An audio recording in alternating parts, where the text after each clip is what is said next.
Well, first of all, again, I'd like to thank Jim McVeigh and the Tampa Bay Bowl Association. Hospitality, professionalism. Bruce Poley has done a tremendous job. The Highway Patrol, everyone involved with the bowl game, it's been outstanding. So on behalf of the University of Tennessee, I'd like to say thank you. Also, Larry Marfis, the Director of Athletics at the University of Tampa, who's a very good friend of mine, for their hospitality. The facilities have been first class. The accommodations, couldn't ask for more. Chamber of Commerce weather, maybe a little too hot, but who's to complain? But I think we've had a very, very good week of preparation. Great challenge ahead of us. I think we all know the respect that I have for Pat and his football program. They do everything first class. And everything that they do, tough, physical. When you look at the discipline of their football team with penalties, the way they execute, just very, very impressed. And when you go along, when you're breaking down an opponent, the more film you watch, it's always, they either get better and better and better, or you feel more confident. And they continue to get better and better and better when you watch them on video. And that's a testament to his football team. So we've had a good week of preparation, but as we all know, now it comes down to execution and making plays on game day. Okay, Coach Fitzgerald. Yeah, I'd also like to echo some of Butch's opening comments and thank Jim McVeigh, everyone here at the Outback Bowl. It's been absolutely first-class experience for our young men. It's great to be back. We were here a few years ago, and as we quality controlled the bowl experience with our seniors a few years back, they were just ecstatic with the experience that they had, and none of our guys that are on this team were a part of that experience. So to be here and to have it duplicated has been just absolutely outstanding. I'd like to thank everyone over at Jesuit High School. We've had great accommodations. We've had great practices. The weather has been terrific. It feels like 24 in Evanston right now, and it will feel like 25 on game day in Evanston. So to be down here in Paradise and to experience the bowl system and the bowl experience is truly, in my humble opinion, what college football is all about. We've had a great experience at all the events. It's just been absolutely terrific. And as we look at our preparation, it's been a challenge getting ready for Butch's team. I mean, they've done a terrific job all season long, played one of the most competitive, if not the top schedules in the country. And you watch the way that they've just gotten better and better with the amount of youth that the coach is playing. It's been really impressive to see the way that they've improved in all three phases. One of the best special teams units in the country. Offensively, very explosive, great tempo, very physical, and then defensively the same way, physical up front, lockdown secondary, and just very well coached in all three phases and play very clean football. So it's going to be a great challenge for us on Friday, and a few more days here of preparation to get ready for it. But very thankful for the opportunity to represent the Big Ten, and very thankful to be here and looking forward to the challenge. Okay, we'll start. Who wants to start us off? Right back here. For both coaches, philosophies may be different, but from what I'm hearing going into this game, the approach is probably the same. Physical, take care of the football type of thing as determines who comes out on top. I think you always take, when you go to a bowl game, is you take a first game approach. It's kind of the game of the unknowns. Obviously you have time to prepare and different nuances, but at the end of the day, it gets back to doing what you do and executing. But if you look at the bowl trends each and every year, it's about tackling. It's about taking care of the football, winning situational football, special teams, all that really goes into the elements of playing winning football. And, Pat said a word that he's exactly right with clean football. As a coach, you want a clean football game. You don't want pre-snap penalties. You don't want turnovers. You don't want missed assignments, all those things that are execution-based. Yeah, I mean, from a prep standpoint, we're probably very similar. I've obviously followed Butch and his programs for a number of years and very similar approaches. From our standpoint, I want our guys to have a blast. This is a reward that they've earned, both teams. And to be here playing football in Paradise on New Year's Day, when it's time to work, it's time to work and be focused and disciplined in what you're doing. And then when it's time to have good, clean American fun, go cut it loose and party your tail off. And I've watched two of our team, the Big Ten West that were 5-win teams go out and win bowl games. And I saw conversations prior to the bowl season that those teams shouldn't be involved, and I totally disagree. It's about the players. It's about their experience. And, I think any coach would want to play in the Final Four, but, those are 4 teams. And the rest of us, it's not about us as coaches. It's about the experience that our young men get to have, come down in great communities, go and be engaged and involved in hockey games and bowling events and busch gardens and going to, hospitals and seeing young people that are in challenging situations and, talking to our guys after that experience. That's what this is about. We get the reward to play in a very special venue in a pro stadium on Friday, but to see the experiences that the young men get to have, their families will all be down that can afford to make it. That's what this is about, and to keep the bowl experience where it is and to have as many teams and players experience it, I sure hope that no one has the great wisdom to ever change that. That would be a mistake, because this is a great experience for our kids, and we're very thankful for it. Leo? For both coaches to get that done. I have no idea what you're talking about. We didn't lose any games this year. That's what we did. I mean, that's what we did. I mean, you got to flush it. You got to move on. And you've just got to have a short memory, and you've got to learn from the experiences, and you can't duplicate it. And our young men, we had a 2-week stretch, a 10-day period. Or let's not kid ourselves. Now, we played 2 very good football teams. One on the road that played as good of a game as they played all season long. We turned it over. We played poorly in the kicking game. We couldn't get out of our own way on offense, and we gave up more points as a defense than we gave up all year. So we got our fanny whipped. And then we played a team in Iowa that frankly kicked our butt. I mean, all 3 phases. They got after our tail in the second half. And so, we looked at the team and said, we got to make a decision who we're going to be. Are we going to be the team that started off 5-0 and beat a team that's playing in the Rose Bowl, the team that just won a bowl game? Or are we going to be the team that decided not to show up and play? And that's my responsibility as the leader of the program. So they didn't really have a choice. And then that was the direction that we went. And we were able to go there because of leadership. We got 27 great seniors that'll get their last opportunity to play college football here this weekend, and the credit goes to them. As a leader, I think you set the vision, you set the plan, and then you hope, you're the Pied Piper, and the young men are the ones that own it and lead it, and that's what our guys did. And, as a coach, you hope you have that type of leadership, and I'm very thankful for our guys to be able to do that. Really the exact same thing. A lot of times you can learn much more from losses. Those are all learning opportunities. You learn through adversity. Sometimes when you win, things are swept under the table. But really it comes down to character, the character that you have in your football program, the competitive character that you have. And they were gut-wrenching losses. And a lot of times, particularly, being in Knoxville, you can let the noises, the distractions creep in. And I was really proud of our players, the way they responded, and they had no choice. If you're a competitor, if you're a fighter, you're going to get up every day. You try to learn for those and not duplicate the mistakes. It's hard to really practice those, so you have to learn from those and continue to move on and grind, and it's a long college football season.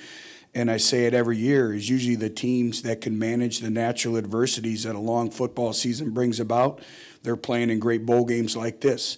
And let's make sure we never take the bowl experience for granted. And I think we found that out in our storied tradition at Tennessee when you go a few years without a bowl game. And what it does for our players. It's all about our players, but also for our communities and our fan bases and our players' families, opportunities to see, this part of the country to be involved in stuff like this. It's very, very big, and you never take these weeks, you never take these experiences for granted. So I'm just proud of the way our players responded. They were gut-wrenching losses, but we stayed the course, we stayed together, and both teams are on a 5-game winning streak, and I think it's a credit to leadership on both teams. Jimmy? Right here. Secondly, Northwestern's never won 11 games. We'll get to 3-7. Well, from a standpoint of structure, we approach bowl week very similar that we would a bye week, and also then the opening game of the season. So anytime we have a little bit of extra calendar days to prepare, we'll go on basically what would be a Thursday, Wednesday, Tuesday structure of getting prepared. And it's been pretty good for us. I think we're 9-1 in opening games. We've played really good teams in our bowl games, and they've been, those old, slobber knocker, street fight, they've been battles. I mean, last time we were here, that was a heck of a football game against Auburn, and we ended up on the short end.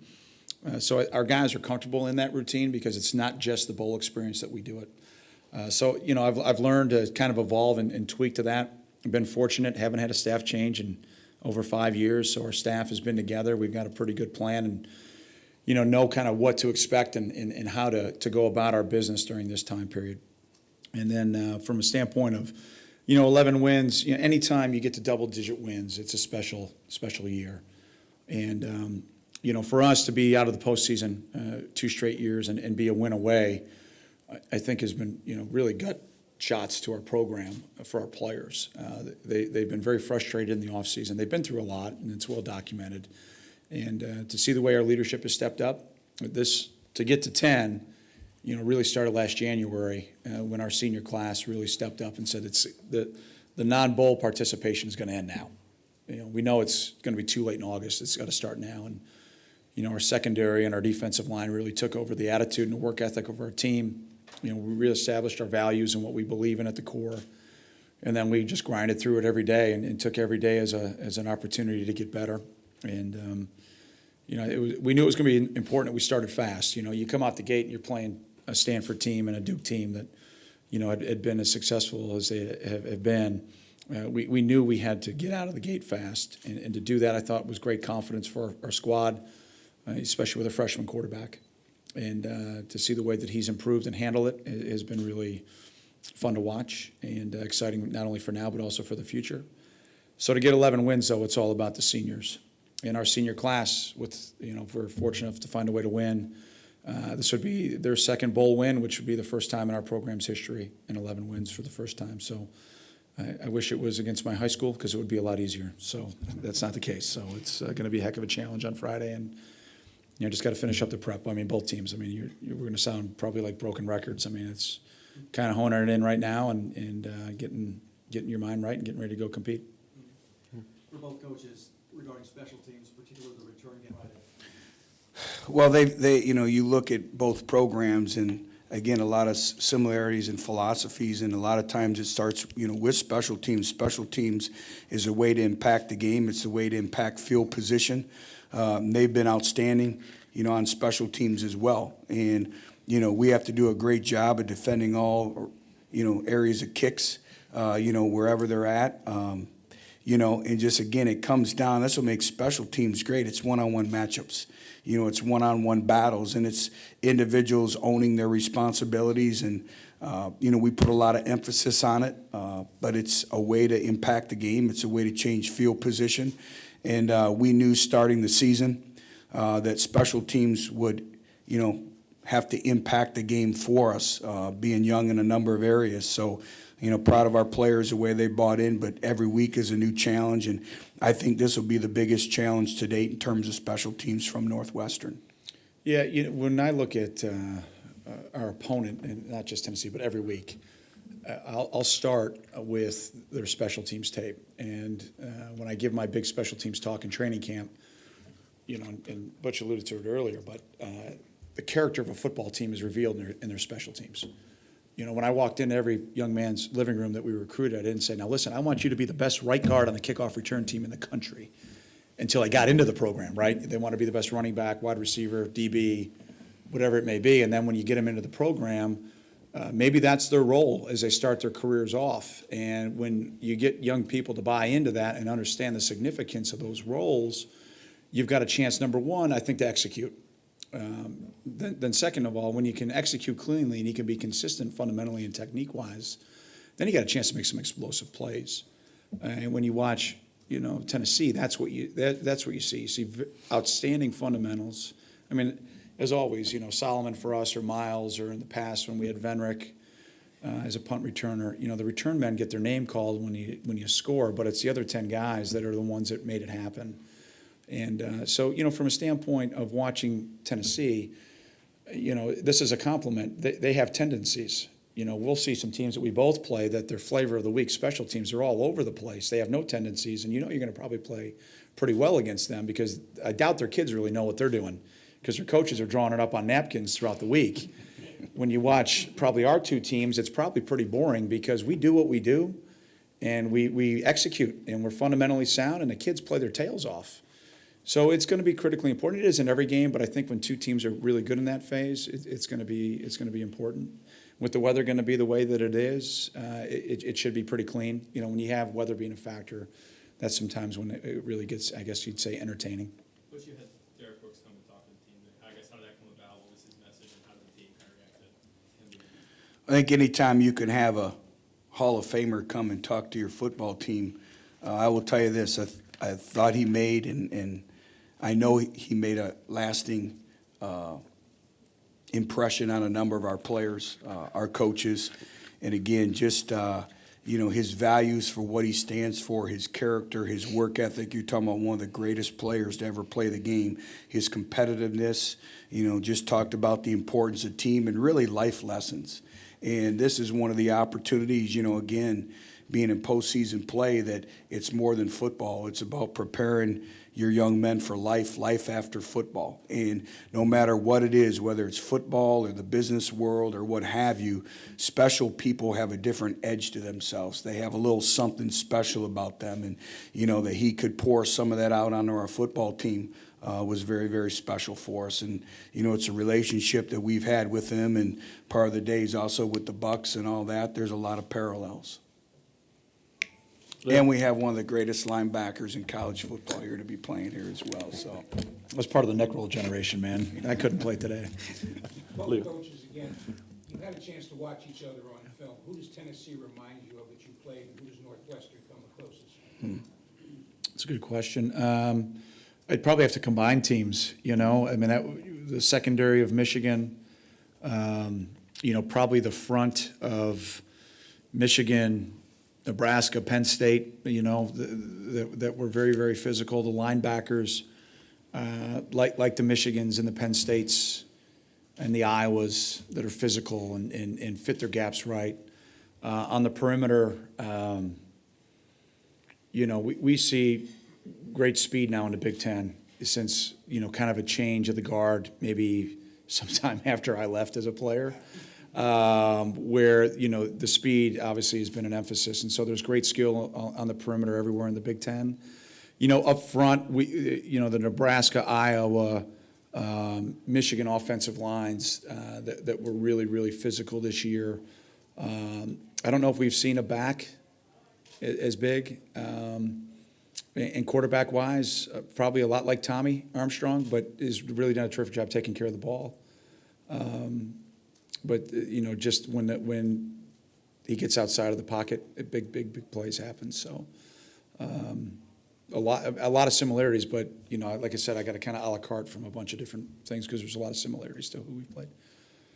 exact same answer. That's a great question. When you look at it, Arkansas, a lot of similarities to Arkansas in terms of mentality, toughness, the ability to run the football, stop the run, a little bit of Oklahoma in terms of scheme-wise, offensively, and some different things that way, up-tempo. And, the thing when you watch Northwestern, again, they don't beat themselves. They force you into making mistakes. And they're very, very sound and very solid in what they do, and they force you to execute. And it gets back to that philosophy is that, we believe we're going to out-execute you. We're going to do what we do, and we're going to own what we do. We're not going to dibble and dabble, and we'll have wrinkles, but we're going to take great pride in the fundamentals and the small details. And, I think in today's world, everyone says, oh, you made these miracle halftime adjustments. And that's the biggest question everybody says, is it not, Pat? What adjustments did you make at halftime? Usually your halftime adjustments are you executed. Right. You fit your gaps. You caught the football. You took care of the football. And when you look at them, they're very, very disciplined. So, again, Arkansas, Oklahoma, a little bit of flavor throughout the course of our schedule. Right over here. Yeah, Pat, I saw your season was impacted in the bowl game.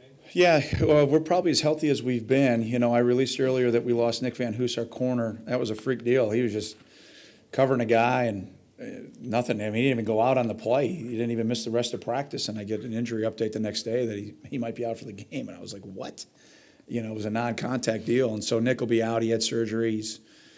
He's been out running around and should be good to go. He's got an opportunity to play in a postseason all-star game, and I'm very happy for him because if he would have lost his last college experience because of a freak deal in practice, that would have been awful. So, happy for him there. But I think we're going to have all the guys back. We've had, I think, 8 or 9 different combinations.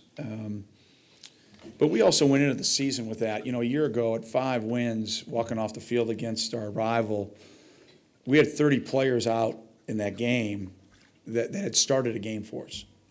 And, you quality control your season, and you get down and you can't ever use injuries as an excuse or a crutch, so to speak, of why you didn't get the job done. And, we looked and the first thing we talked about as a staff is, all right, what would we do differently if we were to do the whole season over? And the one thing we talked about was playing more guys, forcing our team to consistently execute by giving them the opportunity to play. And so the best example I can give for you of that is when we went down to Duke, we took 70 guys and we played, I think, 66. And that started with the mentality that we were going to play more guys. But it's one thing to say it, it's another thing to do it. And I reached out to Jim Tressel this summer, and Tress had done a great job of that with his teams every year at Ohio State. You'd see him early, and you'd see all these different jersey number combinations that maybe you didn't see when you got to Big Ten play, but you would see them play a lot of players early, and then he'd let the competition on Saturday really unfold, and then that would also determine who was going to play the next week or would be categorized as a starter. So Adam Cushing and I had a long talk along with Mick McCall, our coordinator. Adam coaches our O-line, about really how many guys do we think can play that we can win with. And we felt like we had 9, maybe a 10th. But we weren't sure, if 6 through 9 or 10 were going to take the necessary steps to be and earn the right to go out there and be with the ones. And so we forced them. They didn't have a choice. And those kids have stepped up. We've had a lot of guys fill those roles and play well, and I'm very proud of them, very thankful for them. And, we got a couple guys that, Matt Frazier with what he's been through, and you've probably seen the article, but a young man who's been through 3 surgeries. We go get ready basically in summer workouts, and he's in ICU because he's got a staph infection that came out of the blue.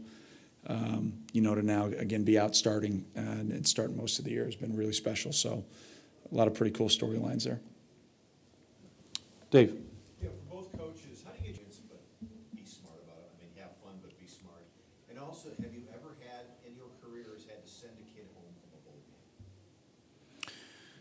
game? Well, when I speak for us, last year was an unusual year because really everyone in our football program had never experienced a bowl game. And that's really hard to fathom at the University of Tennessee being, I believe we're 4th in all-time bowl appearances. And I think the experience that we had at that bowl game, but the commitment level that our kids made in their preparation, there was evidence behind it, and we had the success that we had. And we're hoping that propelled us into this bowl preparation. And every team is different and has different personalities, but they had a great experience. And, getting to Tampa in the Outback Bowl is something that drove our football team. I'll never forget it. We're playing at Missouri, and it's about 23 degrees. And before the kickoff, Jalen Reeves-Maben gets everyone up, and he says, if you don't like this weather, let's win so we can go to Tampa. And, it kind of drove our football team. So you have to rely on your leadership. Your message of consistency is all the time, and you do. You want them to enjoy the bowl experience. You want them, but it's a balancing act, and you rely on your seniors. You rely on your individuals. For us, I would say about half of our football team has never been to a bowl game. So again, it's new things that you have to reteach them. But our players have done a good job to date of managing, enjoying themselves, but also when it's time to work, get your work in and enjoy that part of it. Yeah, a lot of similarities to the way that we approach. First of all, we get done with finals maybe a week earlier, I think, than the semester schools. So we have a week in Chicago that, we have no school obligations and nothing on the back end. So we do a bowl week up in Chicago. Went to a Blackhawks game, Bulls game, went bowling, went down to a soup kitchen in downtown Chicago and had 3/4 of the team there, and went to a comedy club experience. And that was kind of, especially for this year's team, which our senior class is the only group that's been to a bowl game. For our underclassmen, by Thursday, they were gassed. All right, they were tired, they were worn out. And so when I got done after Friday's practice, I said, so think about how you feel right now. And if you feel this way on Thursday in Tampa, we're going to get our fannies whipped. So you have to understand what you can do and what you can't do based on what your role is. And some guys can go, hoot with the Owls and soar with the Eagles, right? Other guys, they need to go and lay down and take a nap all afternoon to get prepared for the next day. And then you rely upon your senior leadership, and our seniors, were in the Gator Bowl, and we were successful in that experience. And they've done a really good job leading down here. No, we have not, in my 6 bowl experiences, have not sent anyone home. I would hope that we would never have that problem. We talk about teammates looking after teammates, and the first sign of a great leader is a guy that can lead himself. And, if you can't lead yourself to make great choices with this experience and the responsibility that you have to represent our program, your family, our conference, the Outback Bowl here in this great community, then I question whether or not you should be in our program, let alone be here. So I think that starts in recruiting. You recruit the right guys from the right families, they're going to make the right choices. So I was at Bahama Breeze last night with my boys for dinner, and I don't know how many of our guys were there eating dinner, and that's what it's about. It's about the camaraderie and the relationships that are built. It's a 20-year reunion for me with my Rose Bowl teammates, and we're making fun of each other more now than we did back then. So, and it wasn't because of what happened on the field. It was what we did in the locker room, what we did at the bowl experience, and that's what makes this type of week and this type of experience so special for the guys. And to answer your question, I've never had to send anyone home as well, and same exact philosophy that Pat just spoke about. And you never want to do that as a coach, but also it's about accountability, and it starts with leadership and leading yourself, just like he said, but also, your seniors and your leadership taking accountability for their teammates as well. So I've never had to do that. Jimmy? In your 10 wins, Jackson's rush for almost 1,300 of your offense. Well, I think the 2 opponents, that we played had a lot to do with that too. We did not control the 6-inch war against Michigan. They played outstanding up front, and we just could not get things going offensively at all. Against Iowa, it's really a tale of 2 halves. We moved the ball pretty well in the first half. We needed to get things started the right way in the second half, and we didn't. And then we had a fumble, and I appreciate Butch's kind words earlier, but we had a fumble quarterback, running back exchange when we were down 2 scores and gave Iowa a short field, and we went down 3 scores. And, as Butch knows, preparing for Iowa a year ago, that's a death sentence against that group, and we just couldn't overcome it. And then we were patient, I think, in our other games. I mean, we didn't run it real well against Wisconsin every play, but we were patient. I think JJ's a tough-minded kid. He's a true sophomore that, I think in high school, if you go back and watch him on your Rivals tape, he wasn't real flashy and real sexy, but he was really efficient and really tough and real physical, and that's kind of what he's been. Warren Long has played really well back there for us, and so has Solomon Vald. So, I think we've taken some carries off of JJ's shoulders as the season has gone along by having 3 guys back there, and I believe it's helped his production. But he's been critically important. There's no doubt about that in our success. Right back there.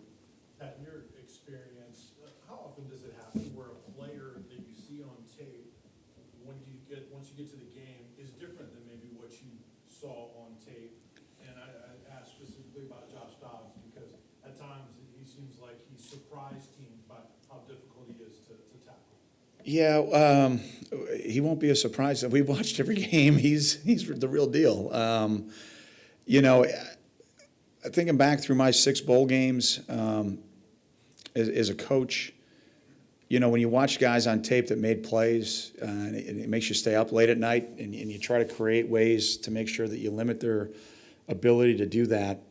Usually big-time players step up in big-time games, and so they're going to make their plays. They're going to do the things that they do well, and they're going to be X amount of practices better. But again, I don't want to speak for Butch, but you're usually pretty smart with your players that are your veterans at this time of the year.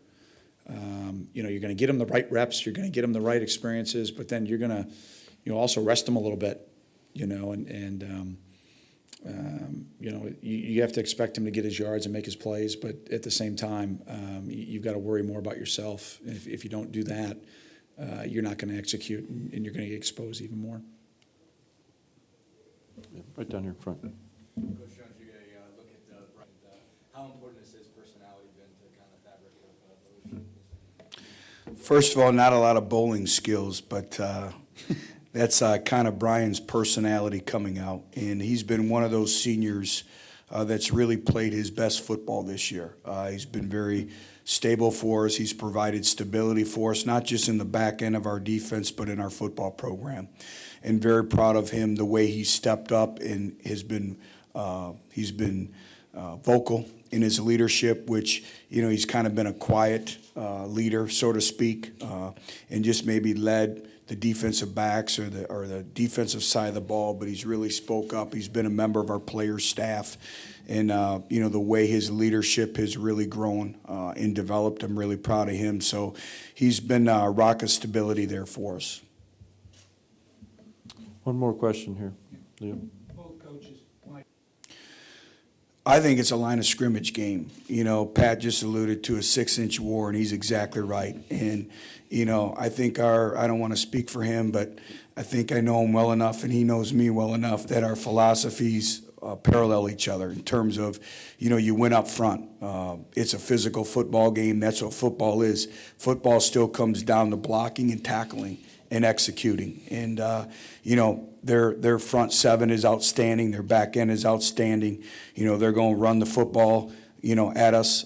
So, again, it's going to be one of those games. And, there's so much that goes into it from a toughness standpoint, not just mentally, but physically as well. I definitely feel from a standpoint of, watching the way they've been able to run the ball on everyone.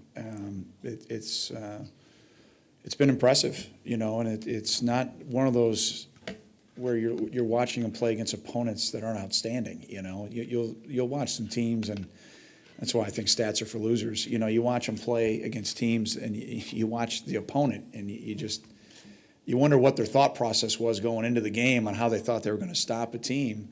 And again, maybe they didn't execute. And you watch the teams that Tennessee has played, and they're outstanding, across the board. And they've been able to move the ball down the field, running the ball, great play action pass off of it against everyone. And then you flip it over. I can't remember, and I know there are, but I can't remember seeing any reps where they didn't fit plays properly. And great effort to the ball, and great tackling and physical when they show up in a bad mood defensively. So, I think it obviously will be, but, I think both teams will be well prepared. Both teams, I think, know who they are, and it should be a very entertaining game. And when you think about the bowl season, you just got to expect the unexpected. That's just what ends up happening. I'll go back to I think the 6 that I've coached in as a head coach. You go in with a plan, and then you better be ready to adjust, because that's just the way it's going to happen. And you hope you do the right things, and you hope you give your guys the best chance to go out and win, and they go out and make plays. But it should be a heck of a game. Both teams are led the right way. Both teams play the game clean, play it the right way. And it should be very, very entertaining for fans, and to have the nation for an hour when everybody wakes up, and on New Year's Day to have the entire country watching our game. It should be great for both of our programs, not only for our fans, for our players, for our families, but for recruiting. So it should be a lot of fun. Thank you, coaches, for being here. Thanks, everybody, and good luck this weekend. Thanks.